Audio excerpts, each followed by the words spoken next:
Setelah melakukan pendataan SDGs selama kurang lebih 2 bulan, Selasa 22 Juni 2021, pemerintah Desa Limopit mengadakan kegiatan Musdes penetapan hasil pendataan SDGs 2021.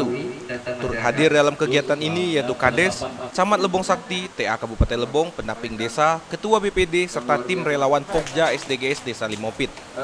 Selama kurang lebih 2 bulan melakukan masa pendataan SDGs, akhirnya pemerintah desa serta tim Pokja sukses mendata masyarakat dengan baik dan lengkap, serta mendapatkan hasil pendataan masyarakat dengan jumlah KK 320, serta jumlah individu 1055 jiwa.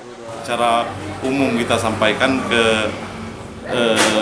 media bahwasanya pendataan dari hasilnya yaitu jumlah KK Desa Limopit berjumlah 328 KK, kemudian jumlah individunya 155 jiwa.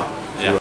Selama masa pendataan, ketua beserta tim Pokja mengalami beberapa kendala, seperti kurangnya kejujuran pada masyarakat, serta buruknya koneksi internet dapat menghambat saat upload data. Meski mengalami kesulitan selama masa pendataan, pemerintah Desa Limopit selalu bersemangat dalam melakukan kegiatan pendataan SDGs, agar bisa menjadi desa dengan infrastruktur pembangunan yang baik. Tentu saja kita dalam melakukan pendataan ini, para Pokja ini menemui kesulitan-kesulitan di dalam pelaksanaan, seperti masyarakat kurang ada keterbukaan di dalam menyampaikan terutama data penghasilan dan sebagainya. Harapan kedepannya ya kita dengan adanya pendataan ini, kita di sini sebagai pedoman di dalam kita menjalankan pembangunan yang berbasis kemasyarakatan yang lebih cenderung ke kebutuhan masyarakat.